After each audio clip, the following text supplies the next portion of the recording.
Okay, hello internet. I am feeling like talking about Circe today. I have tried to record this video like 3 times, and this is the take that is working. So, I kind of recently, like at the end of 2021, read this book, Circe by Madeline Miller, and it actually taught me a lot about witchcraft. And at the time that I read it, I was in this place where I was having a really hard time with my witchcraft practice because I always have this problem with magic. It's like sometimes the information that you're learning is so overwhelming that you don't know how to put pieces together. And so the issue that I was having was,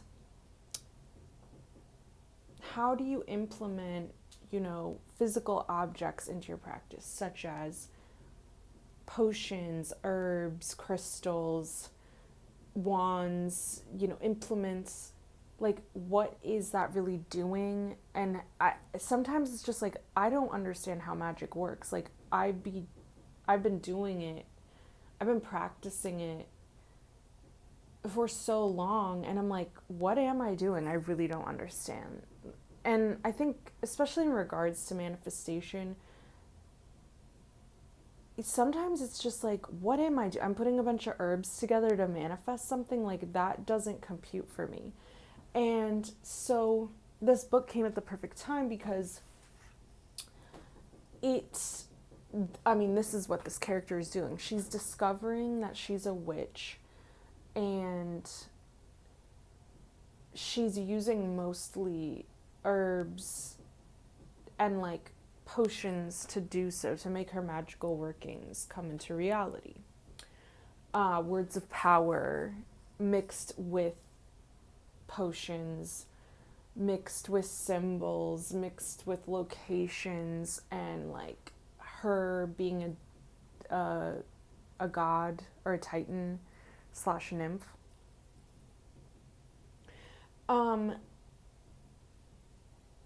I want to talk about a bit of that, but I also want to talk about a couple cool concepts that the book brings up, mostly themes. I don't really want to talk about the plot just because I don't want to spoil anything. It is worth reading. So let's get into it. Let's get into the witchcraft conversation. So a big theme in this book, and also in magic and with magic in general, is the use of your true will. And several characters talk about how you need to know your will when you're doing magic.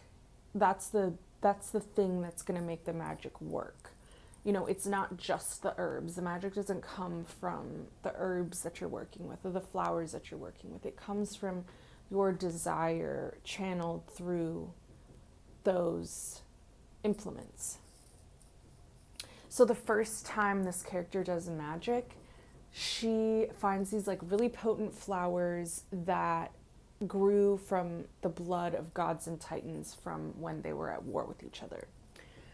And she has no idea like why they work or really what they are, but she goes and uses them several times and sees like crazy things, crazy changes that she did want initially, but kind of also ended up biting her in the ass, just because she didn't fully understand how powerful her will was, especially because she is like witch-blooded on top of being a god. And so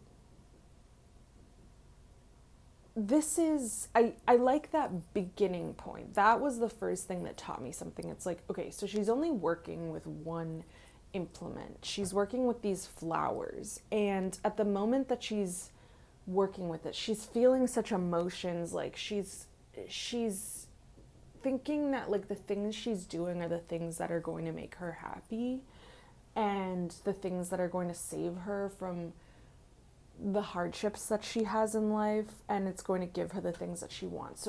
So while she's in these states of emotion, she's literally physically using like the sap of the flower. And it's her desire that she's almost channeling through the physical object that is locking onto the person or the place of her, the object of her desire. That made sense to me. So we're starting from there. Then later, when she's like really in her witchy bag, she's like talking about this place she's living in for years and years, and like she just goes around collecting herbs and like understanding and being in tune with the island that she lives on, and understanding like the nature and the tides and everything that is in that place. And actually, let me read a little passage that she talks about when she's like fully in her witchcraft era. All right, she says, "Let me say what sorcery is not. It is not divine power which comes with the thought in a blink. It must be made and worked, planned and searched out, dug up, dried, chopped and ground, cooked, spoken over, and sung. Even after all that, it can fail, as gods do not. If my herbs are not fresh enough, if my attention falters, if my will is weak, the draughts go stale and rancid in my hands."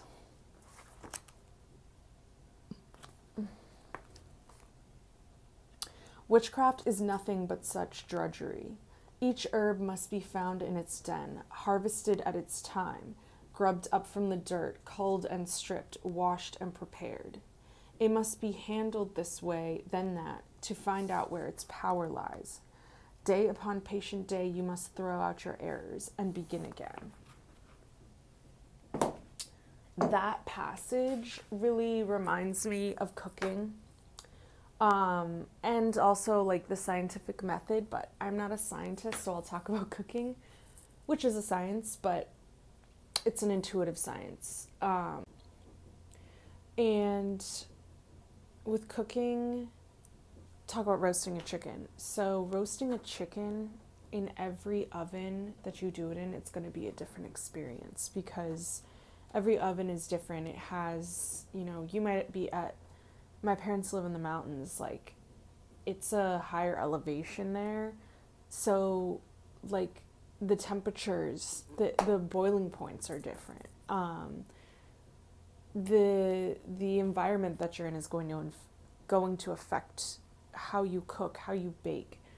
And so every time you roast a chicken, it's sort of a new experience, because like there's so many different factors. And witchcraft is the same.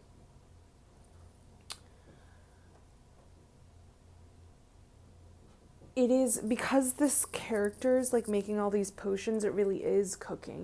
It is this scientific thing where you just have to do things over and over to get a good result. A lot of times people will try out magic, like they'll try a spell, from some book or like some article that they saw online, and they'll be like, well, it didn't work, like this is dumb, or like, magic isn't real because it didn't work for me that one time. And it's like, well, because you tried roasting a chicken like with no experience for the first time and it came out badly. Roasting a chicken isn't that crazy, but you do have to practice it. And magic is the same. You have to understand all the correspondences. That's one thing that this book started helping me understand, is correspondences.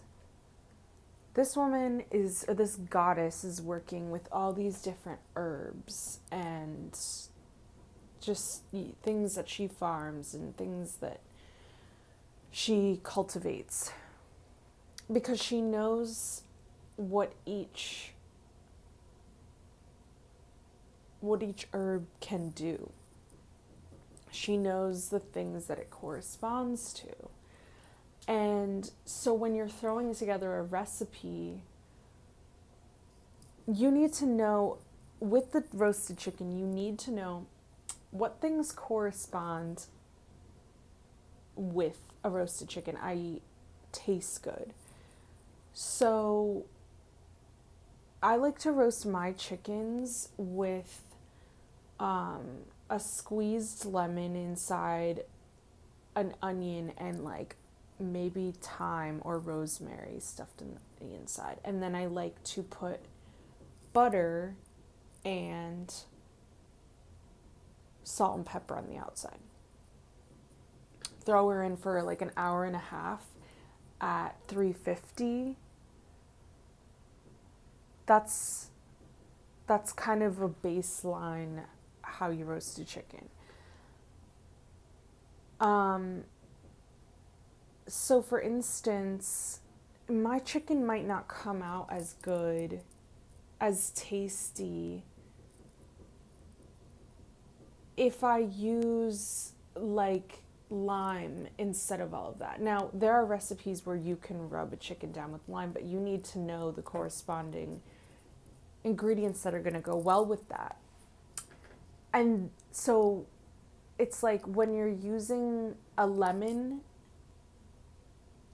in chicken, you want to choose herbs that are going to pair well with the lemon.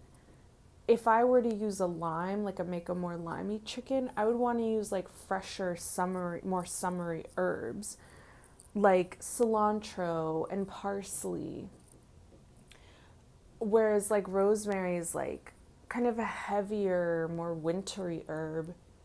And lemon just, I don't know, there's like a roundness to lemon that just, it's like a warmth. Like lemon is much more warm than a lime is. And a lime, you know, yeah, we'll just go with that. So like when you're putting a spell together, you need to know the herbs that are going to riff off each other, I think. The ones that are going to work well together, that kind of make sense together. Like, for instance, if you're making a spell in wintertime,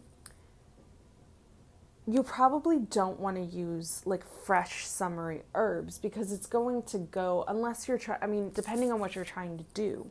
But like me personally, I love cooking and using seasonal items. Like I'm going to tend to work with things that grow in winter or more associated with winter when I'm in wintertime. Versus like using fresher ingredients in the summertime. Like wintertime, you're going to use dried ingredients. You're going to use pickled ingredients. In the summertime, you're going to use fresh ingredients because that is what is available. And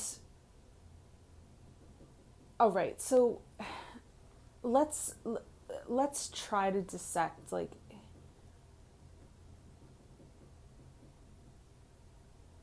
using what this character does a lot of the times is she'll concoct something and then she'll feed it to other characters in the books.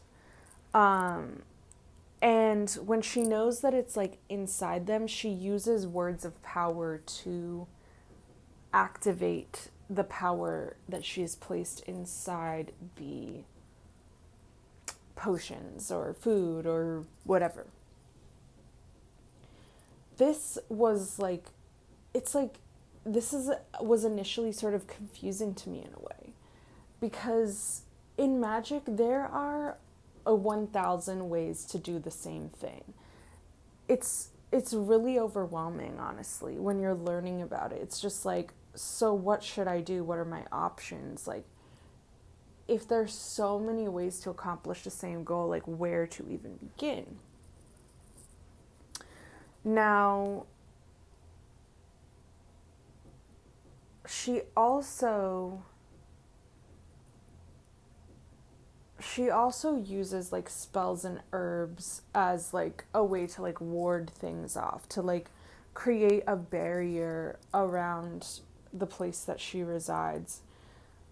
And this is something recently that I've been learning, like just from a lot of witches, is like you do need to get your wards in order. You need to get your spiritual protection in order. And I haven't been able to like really synthesize this until recently, like, and really understand why is this such a big deal? And as I was reading this character's plight, like, where she's talking about how witchcraft is toil and drudgery, and she's showing us, because at the point where she's like warding her place up, it's like pretty pivotal. Like, she's trying to protect everything she's built for herself. And it's like she's going up against powers that are almost unimaginable with herbs. And she's just like, fuck, can I even do this? Is this even possible? And she's just like toiling all night trying to make a potion that will protect her and the things she cares about. And the book doesn't really go, into like exact details about what she's doing. So you sort of have to surmise, you're like, what does this even mean? Like, what does this even mean for her to be like cooking and preparing these herbs all night, and for what? And I guess the ways that I've been learning about exactly how this goes recently is by putting wards up. So if we talk about wards for a second, what I've learned so far from the warding that I've done is that, well, a big goal for me in magic is to just have clarity in my life, to see past the illusions and things that confuse me, so that I can see like what's really going on behind the curtain, because I feel that once I can see a situation for what it truly is, I'll know how to move forward with it myself. So the magic is really just to help me get the clearest picture that I can. And so what I was realizing is that like I need to up my warding game, because having consistent wards is going to clear my space enough to allow me to see clearly. It's going to like,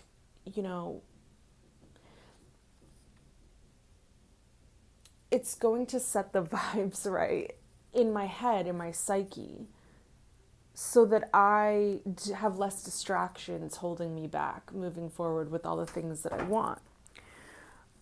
For this main character, it's not necessarily the same, but it is like, she's not exactly doing it for those reasons, right? But the thing that I learned from it is like, you can use physical objects, and in fact, it becomes really important for you to use physical objects, such as one thing I've been working with a lot is rosemary, because in the city that I live in, a lot of people just have it like growing on the street. So you can just like walk by people's houses and just pick it, because it's so easy to grow and it's so hardy. So like even in the middle of winter, it's going to be a really potent herb. So I've been working with that a lot, and I realized that, and rosemary has a correspondence to Saturn, which is a planet of like banishing and trials and understanding. And also it just feels potent. It feels, I always knew that rosemary was something having to do with banishing, because it is an old wives' tale, like leave a bit of rosemary hanging by your door to banish unwanted spirits. Or a big reason it's planted in so many people's gardens anywhere is because that is also part of the old wives' tale, that like if you plant it by your house, it will ward off, negative energy, negative spirits. So because of my work with that, I realize rosemary becomes this like gem in your psyche that you associate with banishing. And when you see it all around your house protecting you, that is the ward in your mind, because your area, your surroundings, your room, your home is part of your aura, a physical representation of your aura. And when you see it cleansed and cleared, your brain isn't attracting energy, as much energy that would like sap it or distract it. And I really never was able to put that together for myself until I started working with physical objects. This is why I guess it is so important to do magic in the most physical way possible, because you want your brain to internalize the things you're showing it. That's what I love.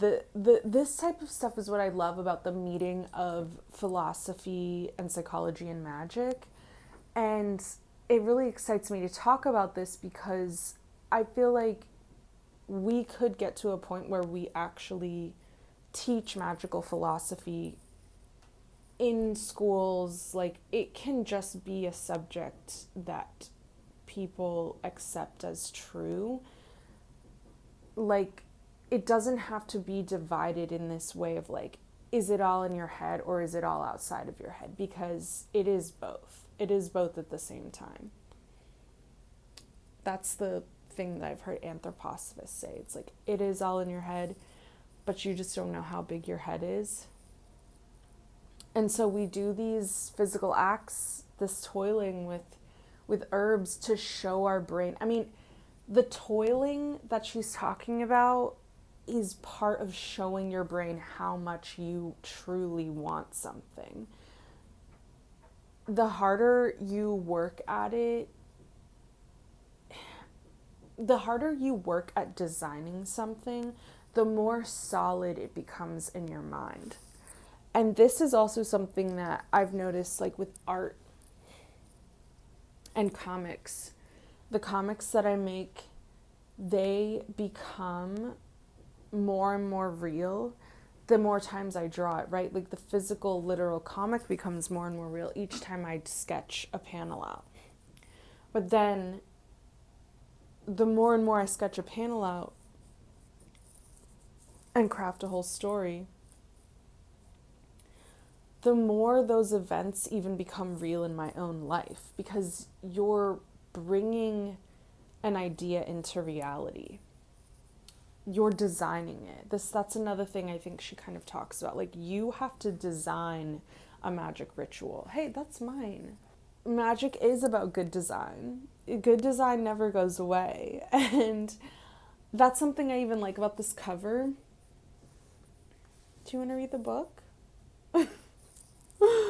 It's so well designed. Like, it really caught my eye, and that's why I picked it up, because like the colors are so stark, and like this woman's just staring at you and she looks sad. And the design, the book jacket, she just really caught my eye. And I think that magic is all of these things. It's science, it's design. It's like, it is one of the great pillars of art and philosophy. And I just love that. And I am excited for the day where like we can talk about magic in a way past just, oh, do we have enough faith that it's actually working or not? Because it does have to be that thing where, that I guess Jung was trying to do, is like getting people to start from the place of agreeing that there is a collective unconscious, and then we can talk about what's really happening in the collective unconscious. But we do have to, in a sense, agree that that exists. I don't know, not everyone has to agree with that, but it is fun to talk about it with people from that point of view. And that is the point of view I'm coming from, is that like these things exist, so what can we do with them? How can we make art out of them? How can we do magic together as a collective for the collective good? Especially for, like, I don't know, especially for movements. Well, you know what? I will make a video about using magic for the collective good and my ideas on it, and that'll be just a whole other thing.